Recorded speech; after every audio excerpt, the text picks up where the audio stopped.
It can never just be easy, can it? YouTube, what is going on? It's Zaya here from Zaya&TheSteelers, and we are back with another post-game reaction, and we are back with a Steelers W as we are sitting here 3-1 as we get the win in Ireland, and it was a very early morning. I woke up at about 9 today, and low-key, the game was pretty smooth up until that fourth quarter. I had this tweet up on the screen because I do want to talk about this. There's a lot of narratives from the game. There was a lot of fantastic, plays that came from the game. But I have this tweet up right here for so much for Brian Flores being God's gift to defensive football. Because boy, oh boy, have I been hearing a lot of slander when it comes to Mike Tomlin and our coaching staff, including slander from my own, because obviously I've been, kind of killing Terrell Austin. I've been kind of killing our offensive line coordinator. And Brian Flores has been getting so much praise, and we have been getting so much negativity about letting the guy go. And although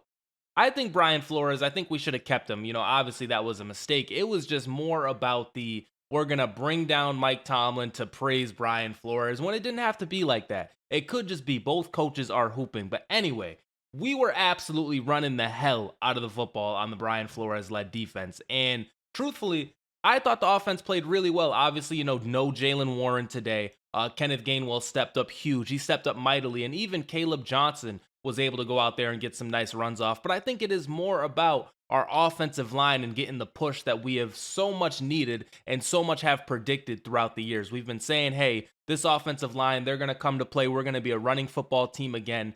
And we really haven't been that. Like, we've been trying, but we haven't been that. But today, we were absolutely dominating the Minnesota Vikings on the ground. However, the offensive side of the ball in terms of the pass, Calvin Austin, he went down with injury. DK Metcalf, he had a pretty crazy touchdown here. I think I have it on the screen right now. But yeah, like Aaron Rodgers, he throws it up the middle, and DK, just because he's an athletic freak, he just takes this touchdown all the way, right? And in terms of the passing, once again, this was really it. Like, there were some dink and dunk plays here. Aaron Rodgers, he's fantastic. So it's Aaron Rodgers. You can see, look at the tattoo on Aaron. You can see how hype he is. But the passing game, it's been talked about so many times. Clearly, we need another wide receiver, man. It just is what it is. Roman Wilson, I don't know what's going on with Roman Wilson. I don't know why he doesn't play. Maybe he's just not all that. Maybe the Steelers don't think he's all that. But we desperately need another wide receiver option. But really, doesn't matter with our offensive play calling half the time because, are we really even ready for another wide receiver too? Are we really even ready for another offensive playmaker? I'm not exactly sure. But in terms of running the football, like what we saw today, we ran the hell out of the football. Like, that's to me the main point. And if we can continue to do that, then, fuck it. Yeah, I guess we don't get another wide receiver too. I guess it just really doesn't matter because we have DK Metcalf. We have Aaron Rodgers out there. We have Darnell Washington doing some tush pushes. And we have the best defense in the fucking world, man, because this defense today, outside of like the last, quarter, I guess, and even then it's a little bit Mickey Mouse. Like, we're talking about one blown coverage when we're talking about Jordan Addison. We're talking about really one and, some random Carson Wentz runs here, some random like dump offs to the running back there. But we had 7 sacks today, ladies and gentlemen. We had 7 sacks. Nick Herbig was out there flying around. Deshaun Elliott, he makes his return. He's out there flying around. Juan Thornhill made some plays. Peyton Wilson on that blown coverage play to Jordan Addison. Peyton Wilson is able to run him down and pretty much make a game-winning tackle. And like I said, they just can't make it easy. That final score is not vindicative of this football game at all because I'm telling you, we were kind of dominating this game for three and a half quarters damn near.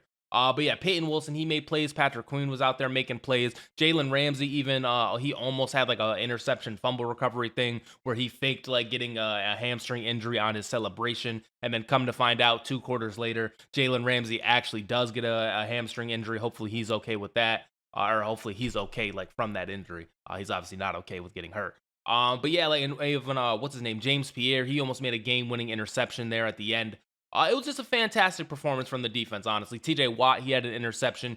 Keanu Benton was absolutely fucking dominating the Minnesota offensive line. Obviously, they were dealing with some injuries on their offensive line, and we took full advantage of that. As I mentioned, players like Nick Herbig, players like Deshaun Elliott, players like Derek Harmon. Derek Harmon is able to get like a pretty big push on the offensive line, causing Carson Wentz to kind of throw the ball away. And then that's when Deshaun Elliott, he comes up and he makes the interception, him coming back from injury. Derek Harmon in his second game coming back from injury. It's just been a beautiful sight to see. And this defense has been taking, so much slander, so much criticism for how much, they're the highest paid defense, yet like we're getting carved and scraped up. It is what it is. Today, they came out to play, and really, that's all I can say. They came out to play, and I am very happy with this victory.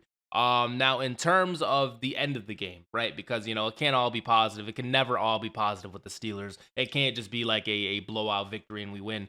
Mike Tomlin, and I don't even in the moments I want to criticize Mike Tomlin, I'm still finding myself kind of siding with him. There was two really like weird plays there at the end. So the first one was we are at the goal line, right? It's fourth and goal, and we do like a hey, Boswell's coming out, but no, it's the offense that's staying. But then Boswell's coming back out, but the offense is staying. Like I don't know, we can't figure out what we want to do. Eventually, we end up with okay, we're gonna go for it on fourth and goal to try to make this a 3 possession game or a 2 possession game at the time. And we just call like a draw up the middle, and like I don't know, that to me that was like a really shitty play call, and like obviously it doesn't work, and like we could have just had the three, I guess, which it still would have kept it a 2 possession game. But if you saw the last minute there, it was 21-24 or some shit like that. It was a 3 point game. But if we would have kicked the field goal, it would have been a 6 point game, and they would have had to get in the end zone at the end.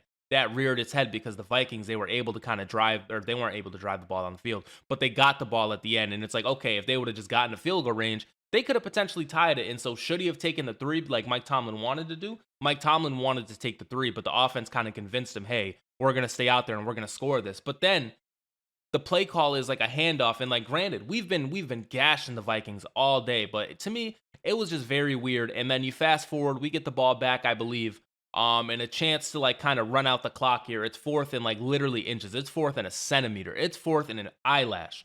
And we decide to punt the ball back to the Vikings to give them the ball with a minute left. And it's like, why we're led by why are we living on our fears? We're led by, don't blink Mike Tomlin. We're led by this guy who was supposed to be, having all the faith in his team. But it turns out he really has only the faith in the defense, as we've seen from like the play calling, as we've seen from the roster additions on offense. He only cares about the defense. And so to him, it's like, why would we go for it now? We'll just punt it and like the defense will hold, which ended up happening. But it's like, bruh, why are we so scared, man? Why are we so scared on offense that we can't just go for, because like literally we go for it right on fourth down. It's fourth in a centimeter. It's fourth in an ant.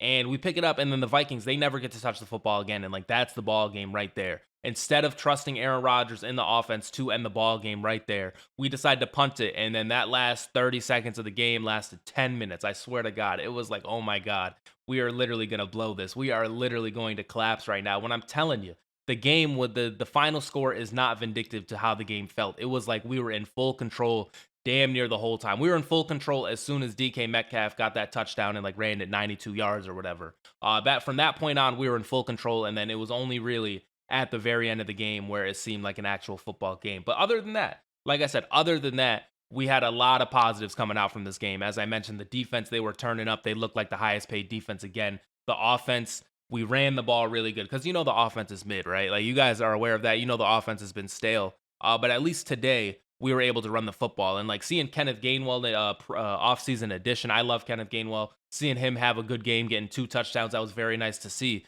But I won't lie, seeing Kenneth Gainwell in the game he had, it only makes me think of, man, what would Jaylen Warren have done to this Minnesota defense? I'm not, entirely sure. Maybe 300 yards and 4 touchdowns. That's what Jaylen Warren would have done. But I will settle with Kenneth Gainwell's 2 touchdowns and damn near 100-yard performance. Honestly, we were doing our thing, and like the only other bad things, Boswell, he had a kick blocked, and it was by Pat Fryermuth was on the what do you want to call it, like the kick blocking team or whatever, the special teams unit.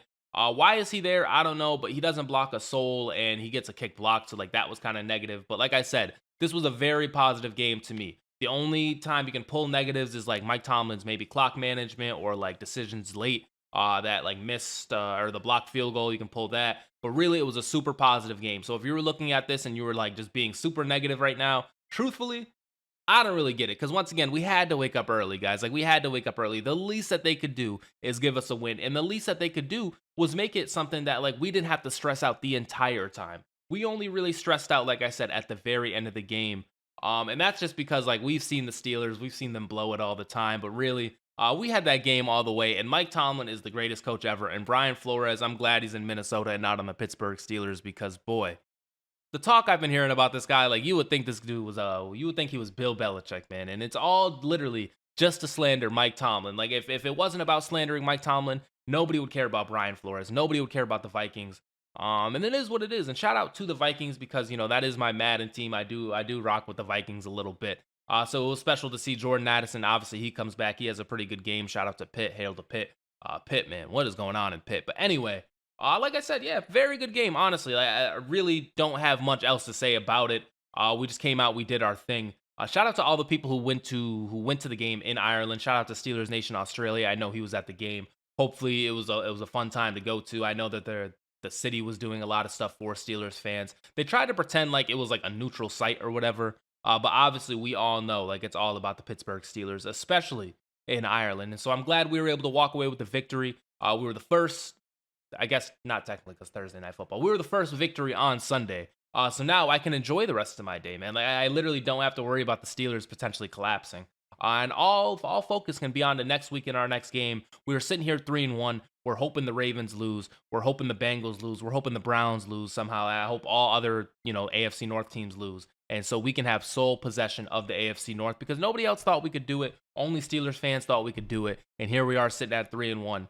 And we might fuck around and win the Super Bowl. But anyways, guys, I think that is going to do it. As I mentioned, it was just a really positive game. Honestly, I don't have to come on here yelling. I don't have to come up here upset. I don't have to come on here like, Broderick Jones. I almost got out of this entire video without mentioning Broderick Jones would be super nasty because if he was playing bad, I would definitely be mentioning it. Broderick Jones, I mentioned the offensive line as a unit, but Broderick Jones specifically, you answered the challenge. You recovered a fumble. There was one play on that DK Metcalf touchdown where you're literally blocking two people. You're laying your body on the line. I love you, Broderick Jones. We want the best for you, man. Like we're just hating to hate, but we want the best for Broderick Jones. Broderick being good helps our team entirely, and so we all want Broderick Jones to play well. He played well today. Shout out to the guy, and shout out to all you guys. But anyways, I'm gonna get out of here. Peace out. Happy Victory Monday tomorrow, and I will see you guys in the next one.